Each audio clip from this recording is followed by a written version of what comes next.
व्हिडिओला सुरुवात करते. स्टिचिंग सुरेखामध्ये सगळ्यांचं मनापासून स्वागत आहे. तर ही साडी आहे कॉटनची, मिक्स असं खूप सुंदर ह्याचं सूत आहे, चंदेरी म्हणू शकता तुम्ही.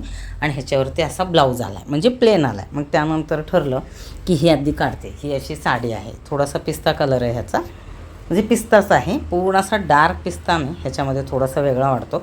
आणि ह्याचं लायनिंगवालं ब्लाऊज आलं होतं. तर ह्याच्यावरती हे जे आहे तसं एम्ब्रॉयडरी करायचं की आरी वर्क करायचं असं चालू होतं. पण असं जरा हे असेल, साडी असेल, तर शक्यतो तुम्ही त्याला आरी वर्क करण्यापेक्षा साडीत जो पार्ट आहे असा, हे बघा हा कसा आहे, हा दिसला तुम्हाला. ह्या फुलांचा जो शेप आहे तो इथं पूर्ण वर्क करून घेतले, सेम कलर, काहीही फरक नाही.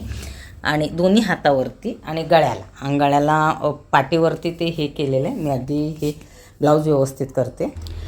तर गळ्याच्या खाली पण ते डिझाईन करून घेतलेलं आहे. गळ्यालासुद्धा असं हलकंसं वर्क केलेलं आहे. तर असं वर्क करून घेतलं आहे. कधी कधी कसं असतं, साडी आपली खूप अशी हेवी असते, त्याच्यावरती तुम्ही प्लेन ब्लाऊज किंवा नॉर्मल थोडं वर्क असलेलं ब्रॉकेटवालं ब्लाऊजही चालून जातो. पण अगर अशी साडी आहे त्याला वर्क आहे, तर नेहमी आपण गळ्यांना वेल हे ते करून घेतो, गळ्याला, हाताच्या बॉर्डरला. पण मला वाटतं हा असा पॅच, म्हणजे फुलदाणी जो बोलतो ना, तसा हे करून घेतलं तर खूप सुंदर दिसतं. फेंटच आहे पण अप्रतिम अशी ही डिझाईन झाली. फेंट कलर आहे त्यामुळे इतकं ह्याच्यात उठून दिसत नाही, पण प्रत्यक्षात पाहिल्यानंतर खूप छान वाटतं. तर हा एक आहे, ह्याच्यामध्ये तुम्हाला दोन मी दाखवणार आहे. अजून एक साडी आहे, त्याचा पण ब्लाऊज वर्क केलेला आहे, तो कुठे मी पाहते, थांबा. दुसरा हा आहे, पण मला आधी हे कटिंग करायचं आहे, हे शिवून घ्यायचं आहे. दोन्हीही अर्जंट द्यायचे आहेत. तर खूप सुंदर झाला आहे, जोडून दाखवते मी तुम्हाला. हे बघा, काही फिनिशिंगमध्ये कुठेही खेचलेलं नाही, गळ्याच्या इथे इकडे.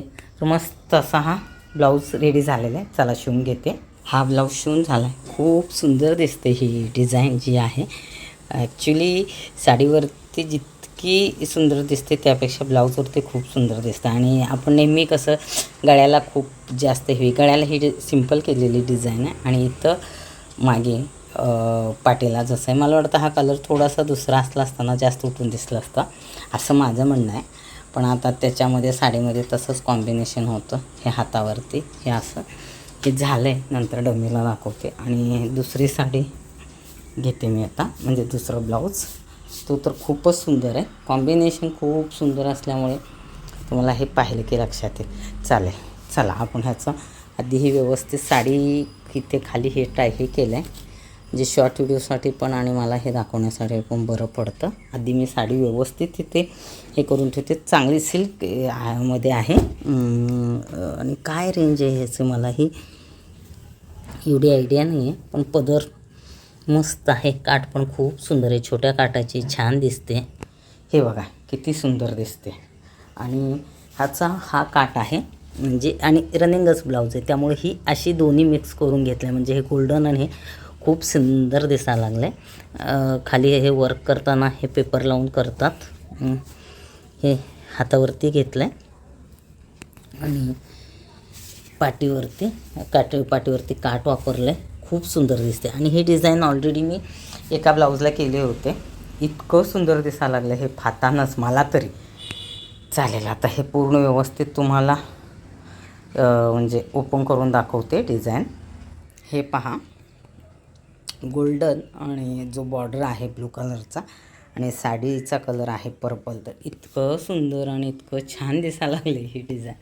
ॲक्च्युली खूप नाजूक डिझाईन हवी होती, त्यांना नाजूकच केलं आहे. कॉम्बिनेशन जबरदस्त दिसायला आहे. प्रिन्स कटच शिवणार आहे. ॲक्च्युली सगळे त्यांचे ब्लाऊज कटोरी आहेत, पण ह्याच्यामध्ये समोर कटोरीमध्ये वर्क घेता येत नाही म्हणून प्रिन्स कट हे केलं आहे आणि दोन्ही बाजूला डिझाईन केले. तर हे शिवून घेते. त्यानंतर शक्यतो दोन्ही ह्याच्यातच मी व्हिडिओ म्हणजे साड्या पण ह्या स्टॅच्यूला घालून दाखवण्याचा प्रयत्न करणार आहे. बघू कसं कसं जमतं. पण कधी कधी कसं होतं, हाच व्हिडिओ इतका मोठा होतो की त्या ह्याच्यामध्ये राहून जातं. पण नेहमी तुम्ही जेव्हा वर्क करता तेव्हा एक तुम्ही लक्षात ठेवायचं, कॉम्बिनेशन, म्हणजे आता हा आणि हा कॉम्बिनेशन असल्यामुळे हे खूप सुंदर दिसते. नुसतं गोल्डन केलं तर तितकंसं त्याला हे दिसत नाही, म्हणजे काय बोलतात, लूक येत नाही. पण तुम्ही असं केलं आणि फिनिशिंग पहा ह्याची, इतकं सुंदर फिनिशिंग आहे आणि त्यात कलर इतका छान आहे ना, तुम्ही गळ्याचं पण पाहू शकता. कारण नेहमी एक तक्रार असते की तुम्ही सांगतच नाही आहे आम्हाला व्यवस्थित, आम्हाला कळत नाही फिनिशिंगचं. म्हणजे इथं जरा इथं खेचलं गेलं आहे गळ्याच्या भाग हे करताना, तर ते बरोबर ब्लाऊज बसत नाही, हा कुठंच खेचला जात नाही. आणि तुम्ही खालूनही पाहू शकता हे मशीन वर्क आहे. आणि हे कसंही रपटप वापरा, ह्याचे धागे निघत नाहीत, हे खराब होत नाही, तो एक आपणाला खूप छान बेनिफिट असतो. त्याच्यानंतर मी तुम्हाला मागचं दाखवते. ह्याला हे असं पेपर असतं, ते ठेवून त्याचं वर्क करतात. हे नंतर आम्ही शिवताना हे पेपर असं काढून घेतो.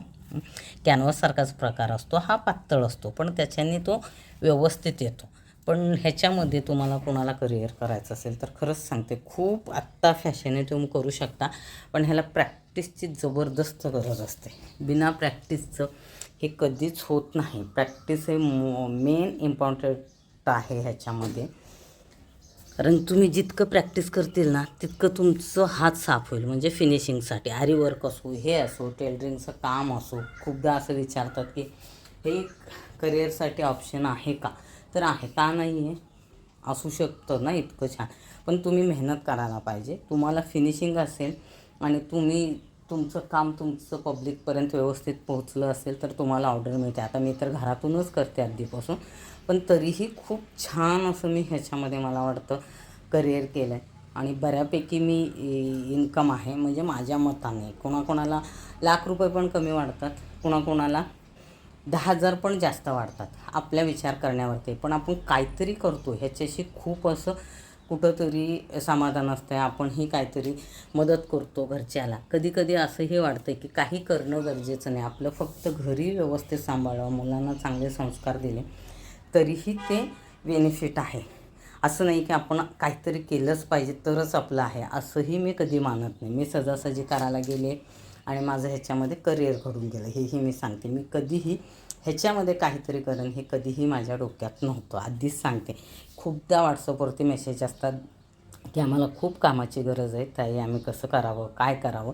तर तुम्ही फक्त सुरुवात करा. आणि तुम्हाला खरंच सांगते, देव कुठून ना कुठून काम म्हणजे मिळवून देतो. तुम्हाला गरज आहे तर तुम्ही मेहनत केली की त्याचा फळ तुम्हाला नक्की मिळतं आहे. तुम्ही मेहनत करा, प्रचंड मेहनत करा. मेहनत करताना तुम्ही कुठलीही कमी पडू नका, तर तुमचं काम खरंच सांगते खूप छान पद्धतीने चालतं. चला शिवून घेते. हे असा सुंदर ब्लाऊज शिवून झालेला आहे. तर आजच्या व्हिडिओमध्ये मी दोन्ही साड्या, दोन्ही ब्लाऊजचं वर्क दाखवलं, जे वेगवेगळ्या पद्धतीचं आहे. एक पॅचवर्क आहे जे हे आहे, आणि एक जे आहे हे असं पूर्ण वेलचं गळ्याला वर्क आहे. हे इतकं सुंदर दिसायला लागलं. आरीवर्क तर आरीवर्कचं वेगळंच एक लुक येतं, पण हे मशीन वर्कचं पण एक वेगळं लुक येतं. तर तुम्हाला मी दोन्ही पद्धतीचं दाखवलं आहे. तुम्हाला कुठल्या पद्धतीचं वर्क आवडतं तसं वर्क तुम्ही तुमच्या ब्लाऊजवरती करून घेऊ शकता. हे जरा बजेटमध्ये असतं आणि हे खराब होत नाही. आरीवर्क ही खराब होत नाही, पण मण्याबिण्या कुठंतरी एखादं लागलं किंवा केलं तर ते लूज झालं किंवा कुठं अडकलं तर त्याचं एक साखळी निघाली की निघू शकते. हे मीही सांगते, कारण देताना खूप लक्ष हे करून सांगतो. पण ह्याचं काय नाही, रपटप तुम्ही वापरू शकता. खरंच ब्लाऊज खूप सुंदर झाला आहे. तर आजचा व्हिडिओ मी इथं संपवते. व्हिडिओला लाईक, कमेंट, शेअर, सबस्क्राईब करायला विसरू नका. तुम्हाला असे ब्लाऊज वर्क करून हवे असतील तर नक्की माझ्या चॅनलवरती तुम्ही म्हणजे व्हिडिओ पाहून तुम्ही मला कॉन्टॅक्ट करू शकता. माझा जो व्हॉट्सअप नंबर आहे 9422666530 वरती. चालेल. चला सेकंड पार्ट ह्याच्या साड्या आणि हे ब्लाऊज पूर्ण रेडी झाल्यावर कसं दिसले त्याचा असेल व्हिडिओ. तर तोही व्हिडिओ पहा. तो पाहिला असेल तर हा पहा, हा पाहिला असेल तर सेकंड पार्ट पहा. तर चालेल. चला भेटते पुढच्या व्हिडिओमध्ये. धन्यवाद.